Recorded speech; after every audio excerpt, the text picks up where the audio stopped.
Em nome do Pai que me criou, do Filho que me resgatou, do Espírito Santo que me santificou. Divina vontade, reina na minha vontade. Ó minha mãe, eu te amo e tu me amas. Dai-me um gole da vontade divina, a minha alma. Me abençoa, Mãe, para que todas as minhas ações sejam feitas diante dos vossos olhos maternais. Amém. Suprema Majestade, eu venho em sua vontade divina, em nome de todos, do primeiro ao último homem que existirá na terra, para dar a ti as homenagens que tendes direito, as adorações, os louvores, o amor, as reparações por todos e por cada pecado. Venho, Senhor, na sua divina vontade, dou-te a minha vontade humana, por meio do Imaculado Coração de Maria, que possui todos os dons e os frutos da divina vontade. Dai-me, Senhor, então a tua divina vontade. Venha, ó divina vontade, nesta ação que eu estou a fazer, e em todas as ações que eu farei durante este dia. Amém. Fiat. Vinde, Espírito Santo, vinde por meio da poderosa intercessão do Imaculado Coração de Maria, vossa amadíssima esposa e nossa mãe. Amém. Estamos iniciando o volume 13 do Livro do Céu, capítulo 1. 1º de maio de 1921. A vontade humana faz surgir a diferença entre Criador e criatura. Continuando o meu habitual estado, encontrei-me fora de mim mesma, no meio de uma multidão de pessoas. E também estava lá a rainha mamãe, que falava àquela gente e chorava, tanto que, tendo um ramo de rosas em seu regaço, as banhava com suas lágrimas. Eu não entendia nada do que dizia, só via que as pessoas queriam fazer tumultos. E a celestial mamãe lhes pedia que se acalmassem. Depois tomou uma rosa e, apanhando-me entre tanta gente, a deu-me. Eu a olhei e a rosa estava adornada com as lágrimas de minha querida mamãe. E essas lágrimas me convidavam a implorar pela paz dos povos. Depois encontrei-me com o meu doce Jesus e pedi-lhe pela paz dos povos. E ele atraiu-me a si, falou-me da sua santíssima vontade, dizendo-me: minha filha, minha vontade contém a potência criadora, e assim como a minha vontade deu vida a todas as coisas, assim também tem o poder para destruí-las. Agora, a alma que vive em meu querer também tem o poder de dar vida ao bem e morte ao mal. Em sua imensidão se encontra no passado, e onde há vazios de minha glória, ofensas não reparadas, amor que não me foi dado, ela enche os vazios de minha glória, faz-me as reparações mais belas e dá-me amor por todos. No meu querer se difunde ao presente, se estende aos séculos futuros, e por toda parte e por todos me dá o que a criação me deve.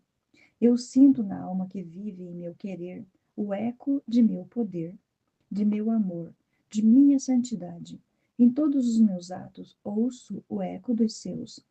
Corre em qualquer lugar, diante e atrás e até dentro de mim. Onde quer que está o meu querer, está o seu. Conforme se multiplicam os meus atos, assim se multiplicam os seus. Só a vontade humana põe a desarmonia entre criatura e Criador. Um só ato de vontade humana põe a desordem entre o céu e a terra, lança a dessemelhança entre Criador e criatura. Ao contrário, para quem vive em meu querer, tudo é harmonia. Suas coisas e as minhas harmonizam juntos. Eu estou com ela na terra e ela está comigo no céu. Um é o interesse, uma é a vida, uma é a vontade. Olha a criação. Por que em nada se afastou de minha vontade? O céu é sempre azul e estrelado, o sol está cheio de luz e calor. Toda a criação está em perfeita harmonia. Uma coisa é sustento da outra, é sempre bela, fresca, jovem, jamais envelhece, nem perde um traço de sua beleza. mas bem parece que cada dia surge mais majestosa, dando um doce encanto a todas as criaturas. Tal teria sido o homem se não tivesse se subtraído de meu querer, e assim são as almas que vivem nele, são os novos céus, os novos sóis, a nova terra, toda florida, mais multiformes em beleza e em encanto. Capítulo 2. 21 de maio de 1921. Jesus encontra repouso nas almas que vivem em seu querer. Encontrando-me no meu estado habitual, o meu sempre amável Jesus fazia-se ver nos meus braços, em atitude de descansar. Eu estreitava o coração, dizendo-lhe: Meu amor, dize-me uma palavra, por que te calas? E Jesus: Minha querida filha, é-me necessário repouso, depois de te ter falado tanto. Quero em ti os primeiros efeitos das minhas palavras. Tu trabalhas fazendo o que te ensinei, e eu repouso. E quando tiveres posto em prática os meus ensinamentos, eu voltarei de novo para falar-te de coisas mais altas e sublimes, para poder encontrar em ti um repouso mais belo. E além disso, se não descanso nas almas que vivem em meu querer, em quem poderia esperar repouso? Só as almas que vivem em meu querer são capazes de me dar repouso. Viver em meu querer me forma a permanência. Os atos feitos em minha vontade me formam o leito.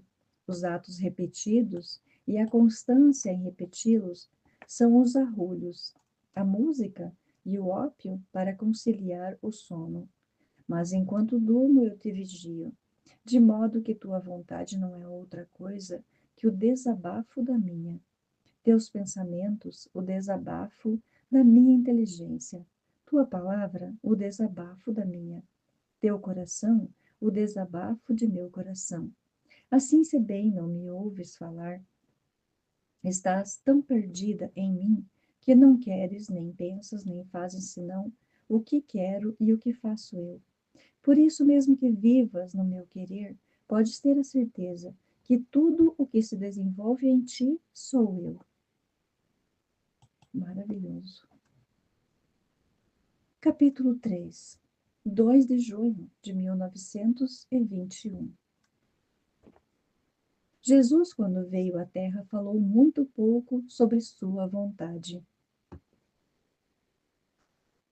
Sentia-me muito oprimida, porque me disseram que querem publicar tudo o que o meu doce Jesus me tinha manifestado sobre o seu santíssimo querer. E era tanta a angústia que me sentia também agitada. E o meu doce Jesus, dentro de mim, me dizia: Queres tu julgar tudo? Bonita coisa. Só porque um mestre quis ditar a um aluno sua doutrina, não pode tornar-se pública a doutrina, nem o bem que se pode fazer com ela? Isso seria absurdo e desagradar ao próprio mestre. E além disso, de ti não há nada, tudo é doutrina minha. Tu não foste outra coisa que uma escriba, e só porque te escolhi a ti, tu quererias suportar os meus ensinamentos, e portanto também a minha glória? Tu querias sepultar os meus ensinamentos e portanto também a minha glória? Mas apesar de tudo, me sentia inquieta. E meu sempre amável Jesus, saindo do meu interior, me cercou o pescoço com o seu braço e, me apertando forte, me disse: Filha amada, acalma-se, acalma-se, e contente ao seu Jesus. E eu, meu amor, é muito duro o sacrifício, só de pensar que tudo o que aconteceu entre tu e eu deve tornar-se público. Sinto-me a morrer, e parte-se o meu coração pela dor. Se escrevi foi apenas por obediência e pelo temor de que tu pudesses te desgostar. E agora, olha em que labirinto me põe a obediência. Minha vida, tem piedade de mim e põe tua santa mão em tudo isto. E Jesus, minha filha, E se eu quero este sacrifício, tu deves estar disposta a fazê-lo. Não deves negar-me nada. Tu deves saber que eu, ao vir à terra, vim manifestar a minha doutrina celestial e a fazer conhecer minha humanidade, minha pátria e a ordem que a criatura devia ter para alcançar o céu. Em uma palavra, o Evangelho, mas de minha vontade quase nada ou pouquíssimo disse, quase a ignorei, fazendo entender que a coisa que mais me importava era a vontade de meu Pai, de suas qualidades, de sua altura e grandeza, dos grandes bens que a criatura recebe com viver em meu querer. Quase nada disso, porque a criatura, sendo muito infantil nas coisas celestiais, não teria entendido nada. Só lhe ensinei a pedir, fiat voluntas tua, assim na terra como no céu, a fim de que se dispusesse a conhecer a minha vontade para amá-la e fazê-la, e portanto receber os bens que ela contém. Agora, o que devia fazer então? As ensinanças que deveria ter dado a todos sobre a minha vontade, dei-as a ti. Assim, com fazê-las conhecer não é outra coisa que suprir ao que devia fazer eu, estando na terra, como cumprimento de minha vontade. Então, não queres que eu cumpra o propósito da minha vinda à terra? Por isso, deixa-me fazer a mim. Eu vigiarei tudo e disporei tudo. Tu me segue e fica em paz. Capítulo 4. 6 de junho de 1921. O maior milagre que Deus pode fazer é que uma alma viva de seu Fiat. Estava me perdendo no santo querer de Jesus bendito e pensava entre mim: qual será maior, mais variada, mais múltipla, a obra da criação ou a obra da redenção? E o meu sempre amável Jesus me disse: minha filha, a obra da redenção é maior, mais variada e múltipla que a obra da criação. Tão maior que cada ato da obra redentora são mares imensos que circundam a obra da criação, a qual, circundada pela obra redentora, não é mais que pequenos riachos circundados pelos vastíssimos mares da obra redentora. Agora, quem vive minha vontade, quem toma por vida meu fiat voluntas tua, corre nestes mares imensos da obra redentora, difunde-se e amplia-se junto, de modo que supera a mesma obra da criação. Por isso, unicamente a vida do meu fiat pode dar verdadeira honra e glória à obra da criação, porque o meu fiat se multiplica, se estende em qualquer lugar, não tem limites. Em troca, a obra da criação tem seus limites e não se pode fazer maior do que é. Minha filha, o maior milagre que a minha onipotência pode realizar é que uma alma viva do meu fiat. Parece-te pouco que a minha vontade santa, imensa, eterna, desça em uma criatura e, pondo juntas minha vontade com a sua, a perco em mim e me faço vida de todo a obrar na criatura, ainda das mais pequenas coisas? Assim o seu palpitar, a palavra, o pensamento, o movimento, o respiro, é do Deus vivo na criatura. Esconde nela céu e terra, e aparentemente vê-se uma simples criatura. Graça maior, prodígio mais portento, santidade mais heróica, não poderia dar o meu fiat.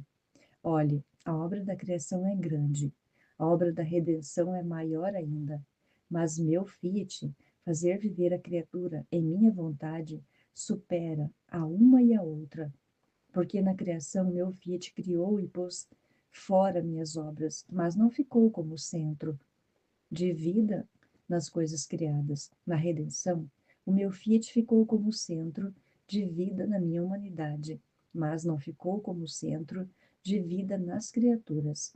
Aliás, se a sua vontade não se adere à minha, deixam inúteis os frutos da minha redenção.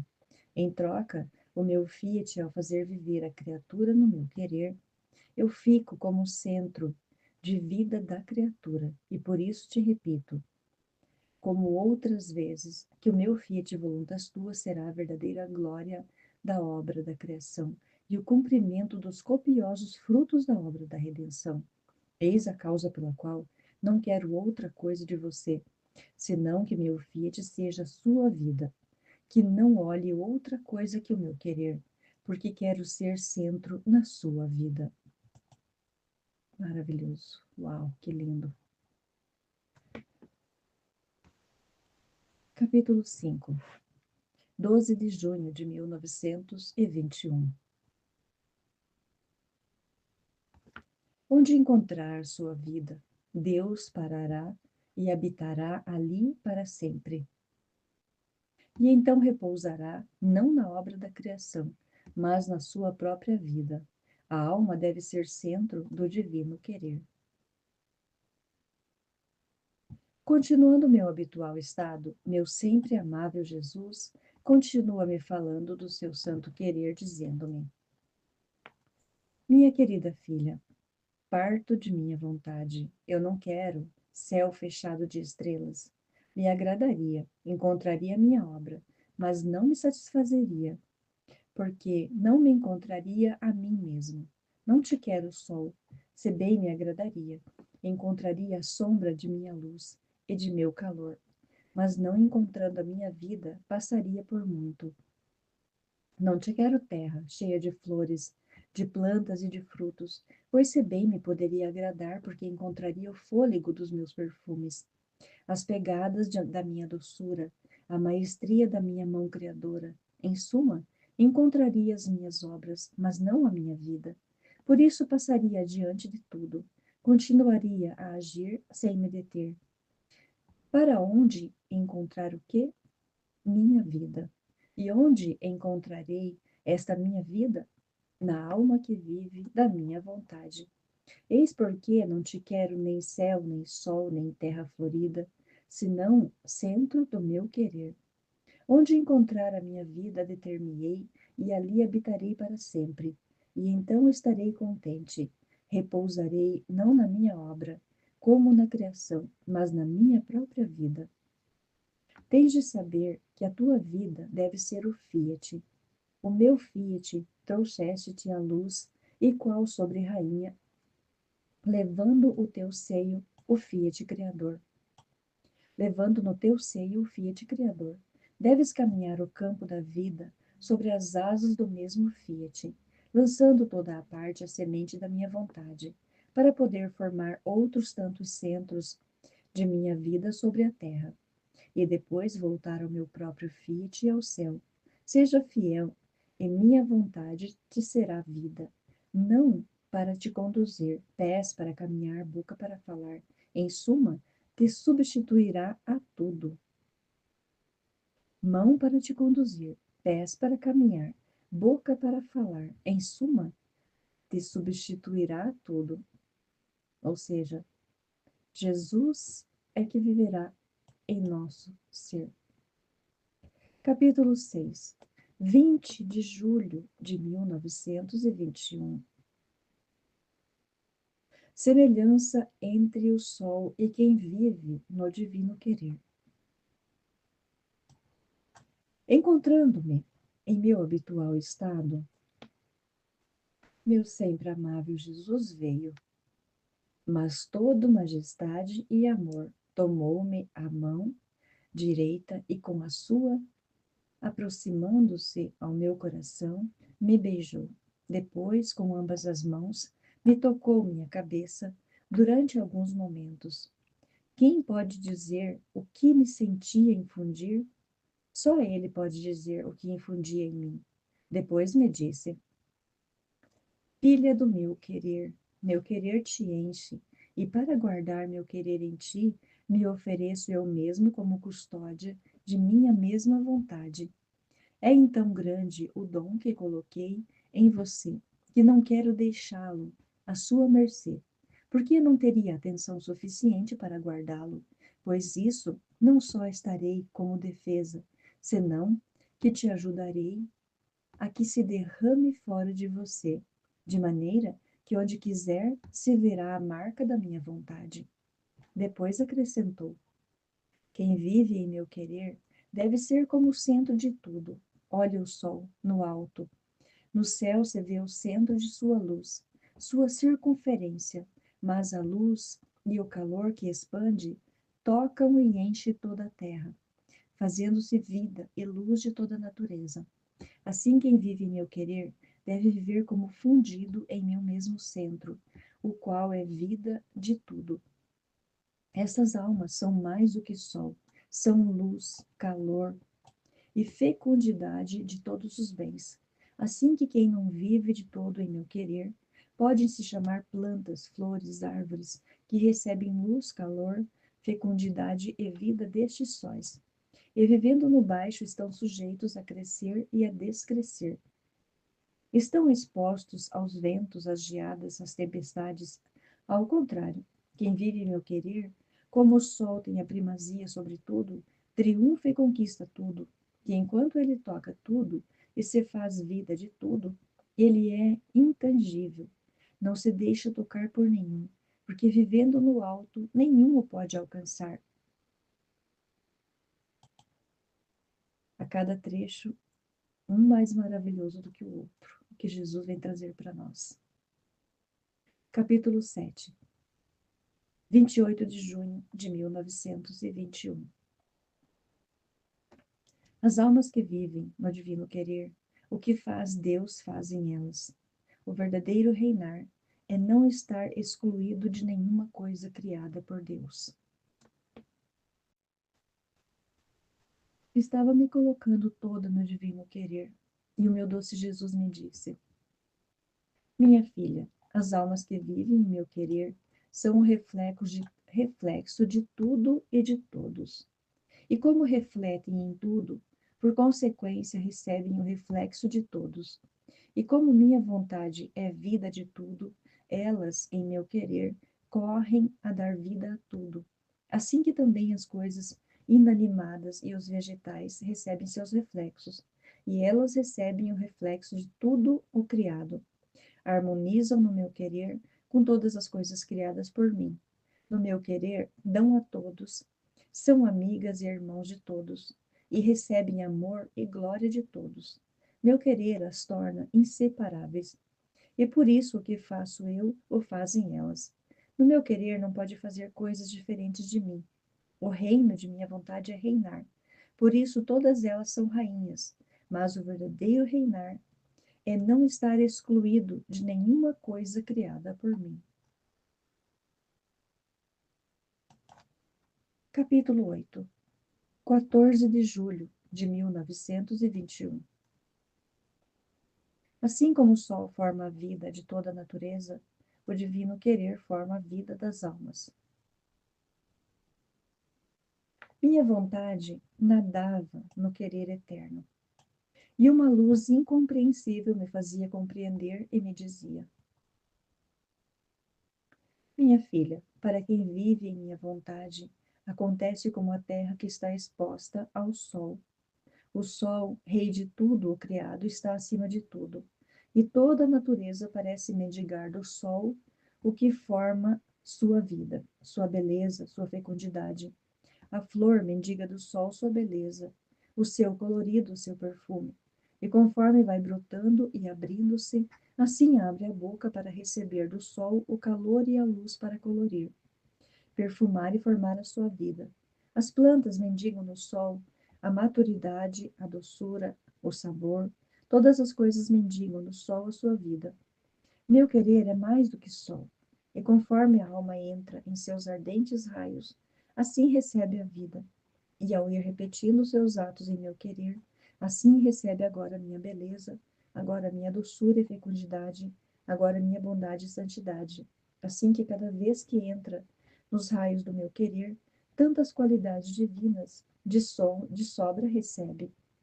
Oh, quantas belezas variadas adquire, quanta vivacidade de cores, quantos perfumes, que isso pudesse ser visto pelas demais criaturas, formaria seu paraíso na terra. Tal é a beleza destas almas. Elas são meus refletores, minhas verdadeiras imagens. Capítulo 9, 20 de julho de 1921. Semelhança entre a água e a divina vontade. Continuando meu habitual estado, me sentia muito amarga e dizia entre mim: só seu querer me fica, não tenho mais nada, tudo desapareceu. E meu doce Jesus, movendo-se dentro de mim, me disse: minha filha, minha vontade é a única coisa que deve ficar em você. Ela é simbolizada pela água, que enquanto se vê abundante nos mares, nos rios, nos poços, no resto da terra, se vê como se a água não estivesse. No entanto, não há ponto da terra que não esteja impregnado pela água. Não há edifícios nos quais a água não tenha sido o primeiro elemento para os edificar. Não há alimento no qual a água não tenha o seu lugar primário. De outra maneira, seria alimento árido que o homem nem sequer poderia deglutir. É tal e tal a força que contém a água, que se tivesse o campo livre para sair do leito do mar, devastaria e abateria toda a terra. Mais que água é minha vontade. É verdade que em certos pontos, épocas e circunstâncias, tem estado como represa em vastíssimos mares, rios e poços, mas não há coisa, da maior a menor, na qual minha vontade não corra e não tenha o posto primário, mas como está escondida a água na terra, que, embora não apareça, é ela que faz vegetar as plantas e dá vida às raízes. Mas quando meu amor fizer despontar a era da minha vontade, a nova era do máximo benefício sobre as criaturas, então transbordarão os mares, os rios do meu querer, e pondo fora suas ondas gigantescas, atropelarão tudo em meu querer, mas não mais como escondido, mas suas ondas fragorosas se farão ver por todos e tocarão a todos. E quem quiser resistir à corrente estará em perigo de perder a sua vida. Agora, tendo ficado só no meu querer, é como a água que tem seu lugar primário sobre todos os bens e em todas as coisas no céu e na terra. E quando meu querer sair de suas praias, seu querer fundido no meu, terá seu primado. O que mais queres? Mais nada, né, Jesus? Temos tudo. Capítulo 10, 26 de julho de 1921. O querer divino é mais que vida da alma. Meu doce Jesus continua me falando do seu santo querer. Minha filha, se o sol é o rei do universo, se com sua luz simboliza minha majestade e com seu calor meu amor e minha justiça, que quando encontra a terra, que não quer prestar-se à sua fecundidade, com o seu alento ardente, a acaba de secar e torná-la estéril. A água se pode dizer rainha da terra, porque simbolizando a minha vontade, não há ponto onde não se encontre, nem há criatura que possa estar sem ela. Talvez sem o sol se possa viver, mas sem a água nenhum. Ela entra em tudo, até nas veias, nas vísceras humanas, como nas profundezas da terra. Ela, em silêncio, faz seu curso contínuo. Pode-se dizer que a água não é só a rainha, mas é como a alma da terra. Sem a água, a terra teria como um corpo morto. Tal é minha vontade. Não é, não só é rainha, mas é mais que alma de todas as coisas criadas. É vida de cada batimento, de cada fibra do coração. Meu querer, como água corre em tudo, agora silencioso e escondido, agora palpitante e visível. O homem pode se subtrair de minha luz, de meu amor, de minha graça, mas de minha vontade jamais. Seria como um que quisesse viver sem água. É verdade que pode haver algum louco que odeia a água, mas apesar de a odiar, que não a ame, estará obrigado a beber ou a água ou a morte. Assim é a minha vontade, sendo vida de tudo, as criaturas ou a terão com elas com amor ou com ódio. Mas, apesar de tudo, estarão obrigadas a fazer correr meu querer nelas, como o sangue nas veias. E quem quisesse subtrair-se do meu querer, seria como suicidar-se a própria alma. Mas meu querer não o deixaria. Seguiria sobre ele o curso da justiça, não tendo podido seguir sobre ele o curso dos bens que contém o meu querer. Se o homem soubesse o que significa fazer ou não fazer minha vontade, todos tremeriam de espanto ao só pensamento de subtrair-se por um só instante do meu querer. Amém, Fiat. Jesus, eu confio em vós.